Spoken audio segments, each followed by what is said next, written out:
Chhatrapati Shivaji park मैदान हे सज्ज झालेलं आहे दोन्ही ठाकरेंच्या आगमनासाठी आणि सभेसाठी आणि आता प्रतीक्षा केली जाते की दोन्ही ठाकरे कधी एकदा इथे येतात आणि त्याचबरोबर त्यांची टीकेची तोफ ही कोणत्या दिशेने वळते आणि कोणत्या आरोपांसहित धडाडते आणि आता शिवसैनिक आणि त्याचबरोबर मनसेचे कार्यकर्ते सुद्धा इथं मोठ्या संख्येने यायला सुरुवात झालेली आहे। स्टेज सुद्धा तयार आहे आणि या सभेमध्ये आणखी एक उत्सुकता आहे ती म्हणजे LED स्क्रीन सुद्धा इथे लावण्यात आलेली आहे। त्यामुळे राज ठाकरे यांचं लाव रे तो व्हिडिओ सुद्धा इथे बघायला मिळू शकतं। कदाचित भाजप नेत्यांची किंवा शिवसेना नेत्यांची काही जुनी वक्तव्य आणि त्यांचे काही व्हिडिओ लाव रे तो व्हिडिओच्या माध्यमातून आपल्याला बघायला मिळू शकतात। त्याचबरोबर स्टेजवर युतीचे जे सर्व उमेदवार आहेत त्यांच्या देखील बसण्यासाठी जागा तयार करण्यात आलेली आहे। त्यामुळे एकीकडे ठाकरे हे भाषण करतील आणि त्यांच्या मागे असणार आहेत सर्व युतीचे मुंबई महापालिकेतले उमेदवार आणि त्याचबरोबर दोन्ही बाजूला LED स्क्रीन सुद्धा लावण्यात आलेला आहे आणि खास आकर्षण ठरतोय तो म्हणजे बाळासाहेब ठाकरेंचा एक फोटो।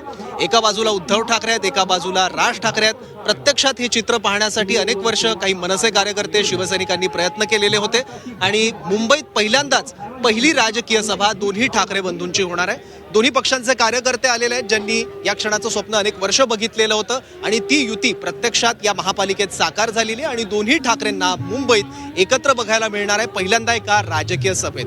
काही शिवसैनिक आपल्यासोबत आहे, आपण त्यांना विचारूयात नेमक्या काय भावना आहेत त्यांच्या।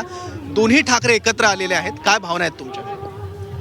दोन्ही ठाकरे एकत्र आल्यामुळं आम्हाला सर्व मुंबईकरांना आनंद झाला आहे आणि ठाकरेशिवाय मुंबईत पर्याय नाही। मराठी माणसाला ठाकरे पाहिजेत। एकनाथ शिंदे म्हणतात शिवसेना आमची आहे आणि लाडक्या बहिणी देखील आमच्याच बाजूने आहे।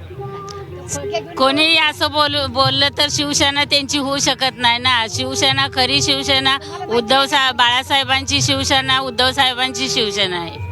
अनेक शिवसैनिकांनी आणि मनसैनिकांनी स्वप्न बघितलं होतं की दोन्ही ठाकरे एकत्र येतील आणि आज मुंबईत पहिली सभा घेत आहेत ते राजकीय।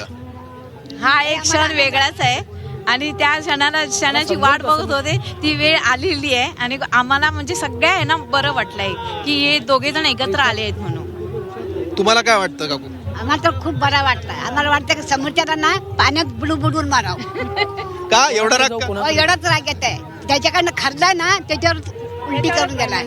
पण ते तर म्हणतात मराठी माणूस शिवसेनेमुळे बाहेर गेला, ठाकरेंमुळे बाहेर गेला। मराठी माणूस गोवा केले नाही जात, मुंबईत राहतोय। निश्चितच सौरभ आपण पाहतोय त्यामुळे आता कार्यकर्त्यांमध्ये देखील आपल्याला एक वेगळा उत्साह या ठिकाणी पाहायला मिळतोय।